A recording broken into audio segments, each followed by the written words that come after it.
Sir मेरा तो एक सीधा सवाल है, सुठालिया में मात्र 4 किसानों को बीमा आया है। हाँ। दोस्तों, राजगढ़ में एक चर्चा का विषय बना हुआ है और वो विषय है किसानों को मिलने वाला बीमा। आखिर केवल 25,000 किसानों को ही बीमा राशि क्यों मिली? राजगढ़ में तो लाखों किसान हैं, लगभग 3 लाख किसान हैं, लेकिन सिर्फ 25,000 किसानों को बीमा राशि मिली है। इसके पीछे क्या कारण है? इसको लेकर सरकार क्या कहती है, मध्य प्रदेश सरकार क्या कहती है? आज हमने इसी विषय पर मध्य प्रदेश सरकार के राज्य मंत्री स्वतंत्र प्रभार नारायण सिंह पंवार से चर्चा की कि सर, आपकी ही तहसील में, जो सुठालिया तहसील है, मात्र 4 किसानों को बीमा राशि मिली है, बाकी के किसानों को क्यों नहीं मिली? इस पर नारायण सिंह पंवार ने क्या कुछ कहा, वो इस वीडियो में दिखाया गया है।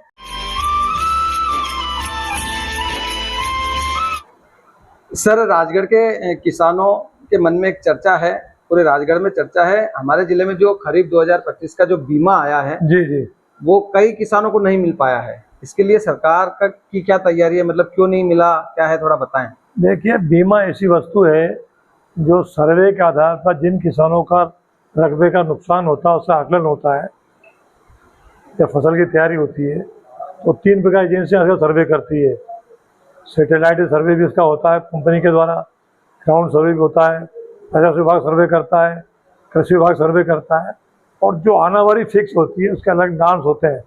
जिसके फसल का नुकसान नफा जितना आकलन होगा उस क्षेत्र में उस किसान को बीमा मिलता है। ये सर्वाधिकार नहीं है कि सबको बीमा मिलेगा, ऐसा नहीं होता है। जैसे उदाहरण के लिए मेरी सुठालिया तहसील को पूरी तरह नहीं मिला है। तो बीमा ऐसी चीज है जो इंडिविजुअल इकाई तक पहुंचता है। ये पटवारी हल्का वाइज इसका जो है यूनिट होता है, इस नाते सबके लिए होगा, ये ऐसा अपवाद नहीं होता है। जिसका आएगा उसका आएगा, नुकसान होगा उसका आएगा। इसलिए ये धारणा बनती किसानों में, हमारा क्यों नहीं, हमारा क्यों नहीं है। उदाहरण के लिए मैंने जीवन बीमा कराया, मैं मरूंगा तो मेरे परिवार लाभ होगा, पड़ोस वाले कह सकते हैं हमें लाभ नहीं मिला था।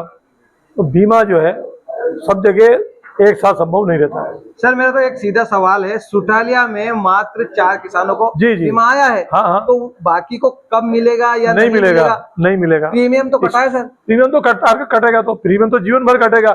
वो प्रीमियम भी हमारी ऐच्छिक है। हम चाहेंगे तो कराएंगे, नहीं चाहे नहीं कराएंगे। बीमा प्रीमियम हम जो है अपनी मर्जी से देते हैं कि हमें गारंटी दिया जाए। अगर नुकसान होगा तो मिलेगा, नहीं होगा तो नहीं मिलेगा, प्रीमियम डूब जाएगा। नहीं, पर कृषि अधिकारी जी बोल रहे हैं कि हमने ऊपर लेटर भेजा है। और किसी के लेटर से नहीं होता है, प्राइमरी तौर पर जो आनावारी आती है उसी पे होमवर्क होता है। किसी कार्य त्रुटिवश कोई चीज छूट गई हो तो वो जरूर उस पर वापस ये लोग जो है दोबारा उसकी छानबीन करते हैं। वो त्रुटिवश होगा तो, लेकिन वो आकलन में कम होगा तो फिर नहीं आता है वो। हमने भी प्रयास किया, कलेक्टर साहब को कहा है एक बार देख लो जरा किन कारणों से कोई कारण रुकावट का हो, उसको छानबीन कर लो। अगर कोई रुकावट होगी त्रुटिवश तो उसका जरूर समाधान हो सकेगा। चलिए, बहुत बहुत धन्यवाद।